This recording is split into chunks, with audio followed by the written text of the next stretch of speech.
Episode opening സീനിലാണെങ്കിൽ ആ ഗ്രാമത്തിലുള്ള എല്ലാവരും ഇപ്പൊ ആ ചുന്ദരി പെണ്ണിനെ അങ്ങനെ നോക്കി നിൽക്കുകയാണ്. അവളുടെ സ്വപ്ന സൗന്ദര്യത്തിൽ ജനങ്ങളെല്ലാവരും മതിമറന്ന് അങ്ങനെ നോക്കി നിൽക്കും. വാവ്, ബ്യൂട്ടിഫുൾ. 50ഉം 80ഉം 90ഉം വയസ്സായ അപ്പാപ്പന്മാരാവട്ടെ അവളുടെ സൗന്ദര്യം കണ്ട് ഒന്ന് മഞ്ഞളിച്ചു പോയി അങ്ങനെ കണ്ണടച്ചിരിക്കും. ചിലരാണെങ്കിൽ അത്രയും സൗന്ദര്യം കണ്ട് അങ്ങനെ ആനന്ദ കണ്ണീരാൽ അവിടെ ഒരു തടാകം തന്നെ ക്രിയേറ്റ് ചെയ്യാണ്. അവൾ പോകുന്ന വീതിയിലൂടെ ജനങ്ങൾ പൂക്കൾ എറിഞ്ഞും ഇലകൾ വിരിച്ചുമൊക്കെ അവളെ സ്വാഗതം ചെയ്യും. ചിലരാണെങ്കിൽ ഉച്ചത്തിൽ അവളുടെ പേര് വിളിച്ച് ചേറുകയാണ്. അതെല്ലാം കേട്ട് സന്തോഷത്തിൽ ആ ചുന്ദരി പെണ്ണ് അവൾ അങ്ങനെ നടക്കും. അവളുടെ മൂക്ക്, കണ്ണ്, മുടി, അവളുടെ ആഭരണങ്ങൾ, ഡ്രസ്സുകൾ അങ്ങനെ എല്ലാം തന്നെ മാറ്റി മാറ്റി ഓരോരോ ഷോട്ടിലായിട്ട് വ്യക്തമായിട്ട് കാണിക്കും. പക്ഷെ ക്യാമറാമാനാണെങ്കിൽ അവളെ മൊത്തത്തിലൊന്നും കാണിക്കില്ല. അങ്ങനെ ഒരു കുഞ്ഞു പോപ്പിക്കൂടെയൊക്കെ പിടിച്ച് അവൾ അങ്ങനെ പതിയെ നടന്നു വരുമ്പോഴായിരിക്കും നമ്മുടെ കുഞ്ഞു പെണ്ണ് അവൾ ഓടിയെത്തുക. അവളെ കാണുമ്പോൾ തന്നെ ആ ചുന്ദരി ചേച്ചി, ആ ബ്യൂട്ടി ലേഡി, അവളാണെങ്കിൽ ഇപ്പൊ കുഞ്ഞു പെണ്ണിനോട് ചോദിക്കും, എന്തുപറ്റി, നീ ഒരുപാട് താമസിച്ചു പോയല്ലോ. അതിനവൾ പറയും, ഐ എം സോറി, ഞാനൊരല്പം ലേറ്റായി. അതിനുശേഷം അവർ രണ്ടുപേരും കൈകോർത്ത് ഇപ്പൊ ഒറോച്ചി കാസ്റ്റിൽ ലക്ഷ്യമാക്കി അങ്ങനെ നടന്നു പോവും. കട്ട് ചെയ്ത മറ്റൊരു ഭാഗത്ത് ആ പ്രിസൺ കാണിക്കും. പ്രിസണേഴ്സ് എല്ലാവരും ഒരുപാട് കഷ്ടപ്പെട്ട് മണിക്കൂറുകൾ സമയമെടുത്ത് ഓരോ കല്ലായിട്ട് തല്ലി പൊട്ടിക്കുമ്പോൾ ലൂഫി ആണെങ്കിൽ ഒറ്റയടിക്ക് ഒരു മല തന്നെ തല്ലി പൊട്ടിച്ച് താഴെ ഇടുകയാണ്. എല്ലാവരും അത്ഭുതത്തോടു കൂടെ ലൂഫിയുടെ പവറും കഴിവും അവന്റെ ആക്റ്റീവ്നെസ്സും അവന്റെ ചുറുചുറുക്കൊക്കെ കണ്ട് അത്ഭുതപ്പെട്ട് അവനെ നോക്കും. അപ്പോൾ ഒരാളാണെങ്കിൽ ഇപ്പൊ ലൂഫിയുടെ അടുത്തേക്ക് വരികയാണ്. അത് മറ്റാരുമല്ല, സാക്ഷാൽ കരീബോ ആണെങ്കിൽ ഇപ്പൊ ലൂഫിയോട് ചോദിക്കും, വാവ്, നീ ഇവിടേക്ക് എത്തിയോ? നീ ഓൾറെഡി നിന്റെ വർക്കുകളൊക്കെ വളരെ സ്പീഡായിട്ട് കംപ്ലീറ്റ് ചെയ്ത് കഴിഞ്ഞു. സോ ഇന്നും നിനക്ക് ഒരുപാട് ഡബ്ലിങ്സ് കിട്ടുമല്ലേ? ലൂഫി ആണെങ്കിൽ അവന്റെ ചോദ്യങ്ങൾക്കൊന്നും മറുപടി പറയാതെ കടന്നു പോകാൻ ശ്രമിക്കും.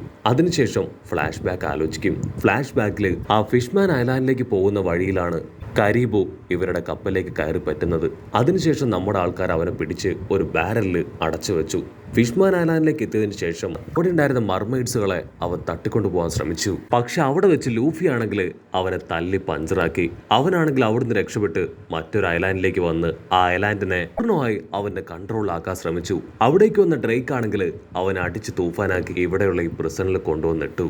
കട്ട് ചെയ്ത ഇപ്പൊ പ്രസന്റില് അവനാണെങ്കിൽ ലൂഫിയോട് ചോദിക്കും, നിനക്ക് ബുദ്ധിമുട്ടില്ലെങ്കിൽ നീ കളക്ട് ചെയ്ത ഫുഡ് കൂപ്പൺസിൽ കുറച്ചെണ്ണം എനിക്ക് തന്നൂടെ? ഒരുപാട് ജോലി ചെയ്ത് എന്റെ കൈകൾക്കെല്ലാം നല്ല രീതിയിൽ പരുക്കുപറ്റി. അതുകൊണ്ട് തന്നെ എന്നെ കൊണ്ട് ഇനി ജോലി ചെയ്യാനായിട്ട് കഴിയുന്നില്ല. വയറ് നിറച്ച് ഒരല്പം ആഹാരം കഴിക്കുകയാണെങ്കിൽ തീർച്ചയായിട്ടും ഞാൻ ഓക്കെ ആവും. സോ അതുകൊണ്ട് ദയവ് ചെയ്ത് നീ എന്നെ സഹായിക്കണം. പക്ഷെ ലൂഫി ആണെങ്കിൽ അവനെ മാക്സിമം അവോയ്ഡ് ചെയ്യാൻ ശ്രമിക്കുകയാണ്. അതിനവനാണെങ്കിൽ നൈസായിട്ട് ലൂഫിയോട് പറയും, എനിക്ക് ഈ ജയിലിന്റെ മുക്കും മൂലയും നന്നായിട്ട് അറിയാം. സോ നിന്നെ രക്ഷപ്പെടാനായിട്ട് ഞാനും സഹായിക്കാം. നമ്മൾ രണ്ടുപേരും ഒരുമിച്ച് നിൽക്കുകയാണെങ്കിൽ നമുക്കിവിടുന്ന് ഈസി ആയിട്ട് രക്ഷപ്പെടാൻ കഴിയും. ആക്ച്വലി അവന് നന്നായിട്ട് അറിയാം ലൂഫിക്ക് അവിടുന്ന് രക്ഷപ്പെട്ടു പോകാൻ കഴിയുമെന്ന്. കാരണം ലൂഫിക്ക് അത്രയധികം പവറും അവന്റെ ഫ്രണ്ട്സും കട്ടയ്ക്ക് അവനോട് കൂടെയുണ്ട്. അതുകൊണ്ട് തന്നെ ലൂഫിയുടെ കൂടെ നിൽക്കുകയാണെങ്കിൽ അവനും അവിടുന്ന് രക്ഷപ്പെടാം. അപ്പോൾ അത് മനസ്സിലാക്കി അവനാണെങ്കിൽ ലൂഫിയെ ബ്രെയിൻ വാഷ് ചെയ്യാൻ ശ്രമിക്കും. അതേസമയം മറ്റൊരു ഭാഗത്ത് സാഞ്ചി അടിച്ചവരിൽ ഒരുത്തൻ രക്ഷപ്പെട്ട് അവന്റെ ബോസിന്റെ അടുത്തേക്ക് വന്ന് നടന്ന കാര്യങ്ങളെല്ലാം തന്നെ പറയും. അതിനവന്റെ ബോസ് പറയും, ഇപ്പൊ എനിക്ക് ഇതിലൊന്നും ഇടപെടാനായിട്ട് കഴിയില്ല. ഒറോച്ചിയുടെ കാസ്റ്റിൽ നടക്കുന്ന ആ ഒരു വലിയ ഫംഗ്ഷന് എനിക്ക് പോകണം.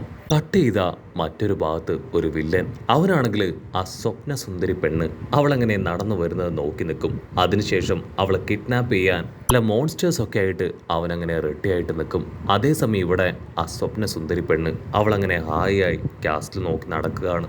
അവൾക്ക് ചുറ്റുമാണെങ്കിൽ ഒരുപാട് ജനങ്ങൾ അങ്ങനെ കൂടി നിന്ന് അവളുടെ പേരൊക്കെ വിളിച്ച് പറഞ്ഞുകൊണ്ടേയിരിക്കും. അപ്പൊ ലോങ് ഷോട്ടിലായി ആ വലിയ കൂട്ടത്തിനിടയിൽ അവിടെ ഉസോപ്പാൻ ടീമാണെങ്കിൽ അവൾക്ക് വേണ്ടി വെയിറ്റ് ചെയ്ത് നിൽക്കുകയാണ്. കാരണം അവളുടെ അത്രയും വശ്യമായ സൗന്ദര്യം അത് കണ്ട് ആസ്വദിക്കാൻ അവർക്ക് അത്രയധികം ആകാംക്ഷയും ആർത്തിയും ഒക്കെ ഉണ്ട്.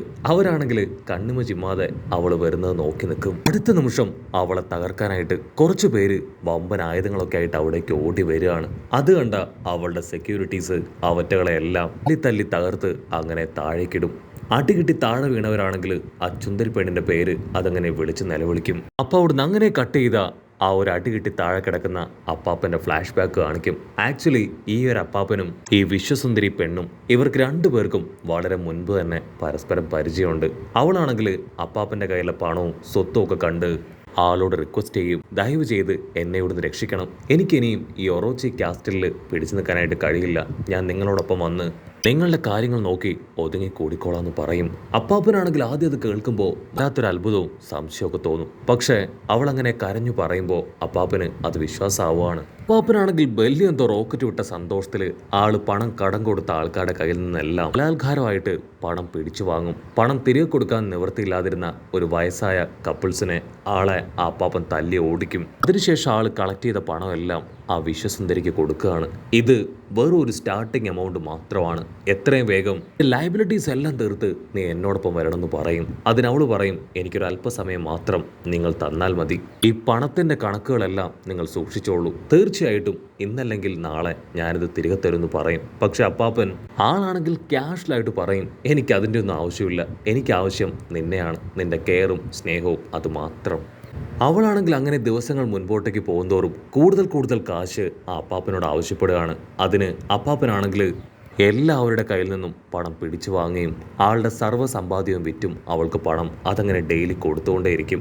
ഈ ഒരു കാരണത്തെ ചൊല്ലി ആ ഒരു അപ്പാപ്പൻ്റെ വൈഫ് ആള് പോലും അപ്പാപ്പനോട് പിണങ്ങി അവിടുന്ന് കടന്നു പോവും. പക്ഷെ അപ്പാപ്പനാണെങ്കിൽ അപ്പോഴും ചില്ലായിട്ട് നിൽക്കും. കാരണം കിട്ടാൻ പോകുന്നത് ഒരു വിശ്വസുന്ദരിയാണ്. സോ മരുന്നിന് പോലും ചെലവാക്കാതെ തൻ്റെ വീടും അവസാനത്തെ സ്വത്തുക്കളും എല്ലാം വിറ്റ് 500 സ്വർണ്ണ നാണയമായിട്ട് അവളുടെ അടുത്തേക്ക് എത്തും. എൻ്റെ സ്വത്തുക്കൾ മൊത്തം നഷ്ടപ്പെട്ടാലും കുഴപ്പമില്ല, അവളെ എനിക്ക് സ്വന്തമാക്കണം. അതിനുശേഷം വീണ്ടും ഞാൻ അധ്വാനിച്ച് നഷ്ടപ്പെട്ടതെല്ലാം തിരികെ പിടിക്കുമെന്ന് പറഞ്ഞ് ആളങ്ങനെ ഹാപ്പി ആയിട്ട് അവളെ തേടി വരികയാണ്. പക്ഷെ സെക്യൂരിറ്റീസ് ആണെങ്കിൽ ആളെ അകത്തേക്ക് കടത്തി വിടില്ല. അവൾക്ക് തീരെ സുഖമില്ല. സോ നിങ്ങൾ മടങ്ങി പോകണമെന്ന് പറയും. അതിന് അപ്പാപ്പനാണെങ്കിൽ അവളുടെ അവസാനത്തെ സമ്പാദ്യവും അതും സെക്യൂരിറ്റിയെ ഏൽപ്പിച്ച് അവിടുന്ന് കടന്നു പോവാണ്. അതിനുശേഷം ദിവസങ്ങൾ കഴിഞ്ഞ് ഇപ്പൊ അവളെ കൂട്ടാൻ അവിടേക്ക് എത്തും. ആളാണെങ്കിൽ കാസ്റ്റിലിന്റെ മുൻപിലേക്ക് വന്ന് ഉച്ചത്തില് നമ്മുടെ വിശ്വസുന്ദരിയെ വിളിക്കും. നിന്നെ കൊണ്ടുപോവാൻ ഞാൻ വന്നിരിക്കുകയാണ്. ഇനിയും എന്റെ സ്വത്ത് കുട്ടിയായി നീ ഇവിടെ കിടന്ന് കഷ്ടപ്പെടേണ്ട യാതൊരു കാര്യമില്ല എന്ന് പറയും. അത് കേട്ട് ആ കാസ്റ്റിൽ ഉണ്ടായിരുന്നവരെല്ലാവരും ചിരിക്കുകയാണ്. അത്രയും സുന്ദരിയായിട്ടുള്ള ഒരു പെണ്ണ് അവള് ഇതുപോലെ ഏജ്ഡ് ആയിട്ടുള്ള ഒരാളുടെ കൂടെ പോവില്ല എന്ന് അവർക്ക് എല്ലാവർക്കും നന്നായിട്ട് അറിയാം. പക്ഷെ അത് അപ്പാപ്പന് മാത്രം ഇപ്പോഴും അറിയില്ല. വിശ്വസുന്ദരിയാണെങ്കിൽ ക്യാഷ്വലായിട്ട് ഇപ്പം മുൻപോട്ടേക്ക് വരും. അതിനുശേഷം അപ്പാപ്പനോട് പറയും, ഐ എം സോറി, എനിക്ക് നിങ്ങളോടൊപ്പം വരാൻ കഴിയില്ല. നിങ്ങൾ തന്ന പണം അതെല്ലാം തന്നെ ചെലവായി പോയെന്ന് പറയും. അപ്പാപ്പനാണെങ്കിൽ അത് കേട്ട് ഷോക്കായി പൊട്ടിക്കരയാണ്. യോഷിറോ ആണെങ്കിൽ അവിടേക്ക് വന്ന് അപ്പാപ്പനോട് ദേഷ്യപ്പെട്ട് അവിടുന്ന് പറഞ്ഞയക്കാനായിട്ട് ശ്രമിക്കുകയാണ്. പക്ഷെ അപ്പാപ്പനാണെങ്കിൽ നെഞ്ചു തകർന്ന് അവളുടെ മുൻപിൽ നിന്ന് കരഞ്ഞുകൊണ്ടേയിരിക്കും. ദയവ് ചെയ്ത് എന്നെ ഉപേക്ഷിക്കരുത്. എല്ലാവരും ഉപേക്ഷിച്ച് എൻ്റെ കയ്യിലുണ്ടായിരുന്ന എല്ലാം തന്നെ നിനക്ക് ഞാൻ തന്നു കഴിഞ്ഞു. എന്നെ സ്വന്തമാക്കണം എന്നൊരൊറ്റ ആഗ്രഹത്തിൻ്റെ പേരിലാണ് ഞാനിതെല്ലാം ചെയ്തത്. ദയവ് ചെയ്ത് എന്നെ നടുത്തെരുവിലേക്ക് ഒരു ഭിക്ഷക്കാരനെ പോലെ നീ പറഞ്ഞയക്കരുത്. അടുത്ത നിമിഷം സെക്യൂരിറ്റീസ് അവിടേക്ക് വന്ന് ആളെ തല്ലിച്ചതച്ച് പുറത്തേക്ക് വലിച്ചെറിയും. കട്ട് ചെയ്താ ഇപ്പൊ പ്രസന്റ് കാണിക്കും. ആ അപ്പാപ്പനാണെങ്കിൽ ഈ കാര്യങ്ങളെല്ലാം ഓർത്ത് അങ്ങനെ പൊട്ടിക്കരയാണ്. ആളുടെ കൂടെ വന്ന ബാക്കിയുള്ള വയസ്സായിട്ടുള്ള ആൾക്കാരും അവർക്കും ഇതേ അനുഭവം തന്നെയാണ് അവളിൽ നിന്നുണ്ടായത്. അപ്പോൾ അവിടുന്ന് അങ്ങനെ സൂം ചെയ്ത് നമ്മുടെ ആൾക്കാരെ കാണിക്കും. നമ്മുടെ ആൾക്കാരാണെങ്കിൽ അവളുടെ സൗന്ദര്യത്തിൽ അങ്ങനെ മതിമയങ്ങി ഷോക്കായിട്ട് അവളെ തന്നെ നോക്കും. ഇവിടെ അവളുടെ സെക്യൂരിറ്റീസ് അവർ വീണ്ടും ആ ഏജ്ഡ് ആയിട്ടുള്ള ആൾക്കാരുടെ അടുത്തേക്ക് വന്ന് അവരെ തല്ലി ഓടിക്കുന്നതോട് കൂടെ ഈ ഒരു എപ്പിസോഡും അവസാനിക്കുന്നു. എപ്പിസോഡ് ഇഷ്ടപ്പെടുകയാണെങ്കിൽ തീർച്ചയായിട്ടും ലൈക്ക് ചെയ്യാനും കമൻറ്റ് ചെയ്യാനും ഷെയർ ചെയ്യാനും മറക്കല്ലേ. ഇതൊരു അടിപൊളി എപ്പിസോഡുമായിട്ട് കാണുന്നവരെ it's me with Mallu episode.